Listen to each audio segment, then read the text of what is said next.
Las 7 de la mañana con 1 minuto. Vamos a nuestra segunda hora de nuestro informativo Más Noticias a través de Cómplice.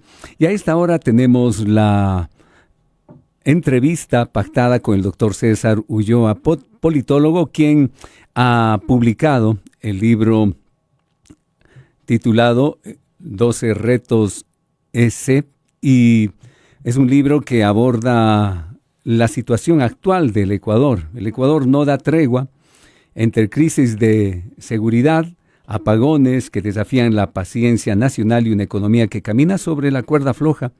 Descifrar el rumbo del país parece una tarea titánica. Sin embargo, el libro 12 retos S llega a las librerías no solo como un diagnóstico de nuestros males, sino como una hoja de ruta con propuestas concretas. Así que con el doctor César Ulloa, a quien le damos la más cordial bienvenida, le formulamos la primera pregunta respecto de su libro. ¿Qué hace diferente a 12 retos de otros análisis de otros autores que se han comprometido a dar respuestas a esta acuciante necesidad de solventar problemas? Y usted en su libro aborda varios de ellos. Doctor, bienvenido, buenos días. Buenos días, muchísimas gracias. Un cordial saludo a la audiencia.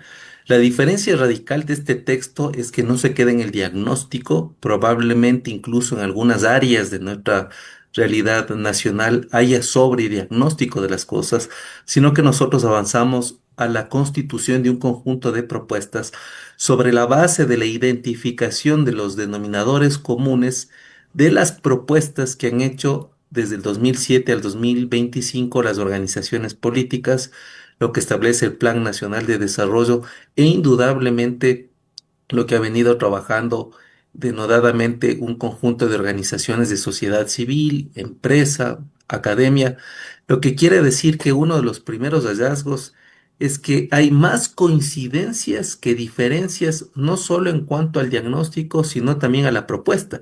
Y es revelador lo que digo porque incluso organizaciones políticas que se colocan a los costados, en los extremos, en donde la narrativa aparentemente les hace establecer un escenario de polarización. Sin embargo, al momento de leer sus planes de gobierno hay demasiadas coincidencias. Yo diría que entre un 80 y 90% las organizaciones políticas coinciden, lo que quiere decir que indudablemente el Ecuador puede trazar un proyecto país a mediano y largo plazo en la medida que se cumplan algunas condiciones.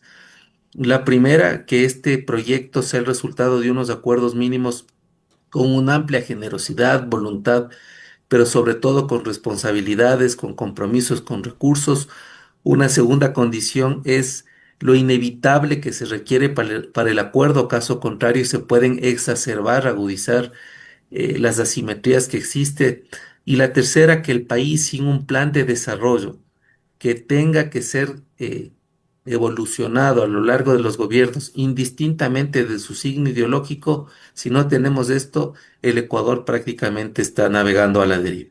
Respecto, doctor, en el análisis que plantea en el libro, sobre el tema de seguridad, el libro plantea que la solución no es puramente militar ni puramente social. Desde su perspectiva, ¿cómo se logra ese equilibrio en un país con miedo? Bueno, el tema de la inseguridad y la violencia en sus distintas expresiones ha sido tratada desde dos características. Una securitista, en donde creemos que la fuerza es la que debe al final del día ganar la batalla, y la segunda son reiteradas reformas al Código Orgánico Integral Penal desde una perspectiva punitiva. Ninguna de las dos, ni de manera aislada ni de manera conjunta, han resuelto el problema, porque nosotros creemos que hay que tener una visión en conjunto para combatir la inseguridad, como por ejemplo debería ser un elemento central el combatir las economías criminales, y para el efecto tenemos que llevar a cabo cosas muy importantes como una ley de extinción de dominio eficiente, el trabajo que hace el Servicio de Rentas Internas es clave en cuanto a delitos de enriquecimiento ilícito, de lavado de activos, ¿no es cierto?, de esta fantasmagoría que vivimos en muchas ciudades donde no hay recursos, pero sí hay enormes bienes, autos de alta gama y liquidez en todo lugar. En segundo término, nosotros creemos que la inseguridad y la violencia tiene que tener un enfoque preventivo y esto inicia no solo en las casas, sino que continúa en los distintos niveles de formación, educación inicial, bachillerato superior. Se debe complementar el tiempo libre de los niños, adolescentes y jóvenes con actividades de cultura, de deporte, de arte, incluso de algunos hobbies, porque cuando los adolescentes y jóvenes se encuentran con demasiado tiempo, es cuando son presa fácil no solo de explorar o de experimentar cosas por fuera de la ley, sino que también son presa fácil de la narcocultura, es decir, de un conjunto de prácticas que venden un sueño equivocado a los jóvenes como es el ascenso meteórico económico, el sentido de identidad en las pandillas y lo que significa el atentar contra el otro como si fuese normal. Creo que también para la inseguridad es importante la depuración de la Policía Nacional y las Fuerzas Armadas. De manera bastante lamentable, hemos mirado con el mayor respeto, por cierto, que tenemos estas instituciones, que en varios operativos, elementos en servicio activo están trabajando al servicio de las mafias y eso también se pudo comprobar en Metástasis, Purga, Plaga, en estos casos emblemáticos de la Fiscalía.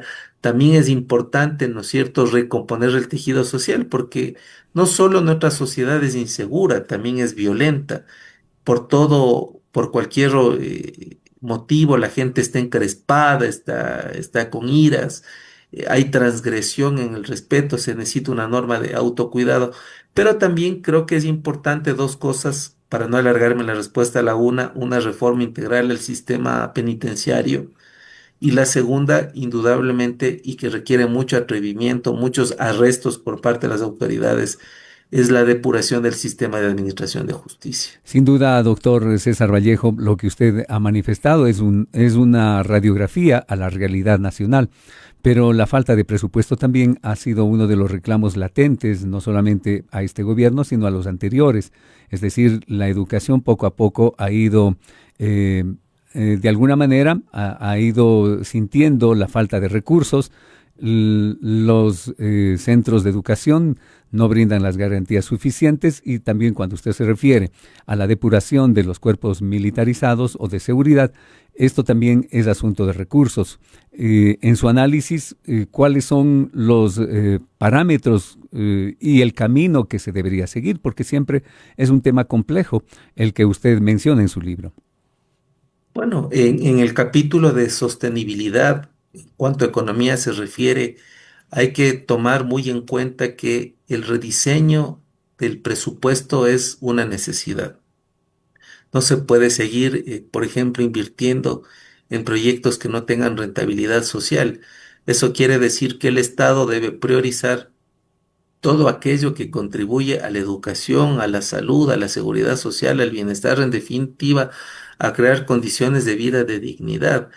Por eso una de las cosas que se subraya con mucha atención en el libro es este tema que tiene que ver, ¿no es cierto?, con las inequidades territoriales. Cuando uno compara estos indicadores de pobreza, extrema pobreza, pobreza multidimensional, inequidades territoriales entre la ruralidad y lo urbano, es abismal. Es decir, por ejemplo, en cuanto a pobreza, 3 veces más es pobre la zona rural que la urbana, lo que quiere decir que un nuevo proyecto de desarrollo permitiría, ¿no es cierto?, ir a mediano y largo plazo sentando las bases para que, por ejemplo, provincias como Bolívar, como Carchi, como Morona, Santiago, algunas más del oriente, resuelvan temas de acceso a agua potable, alcantarillado.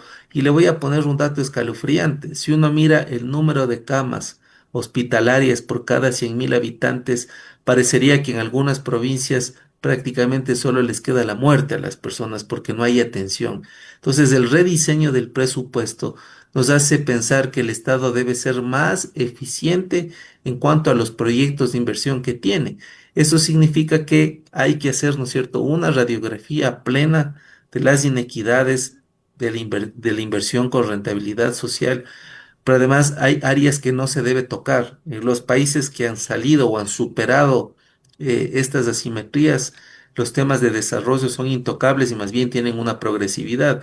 Incluso en la peor crisis, los países que quieren salir adelante nunca reducen el presupuesto ni a educación, ni a salud, ni a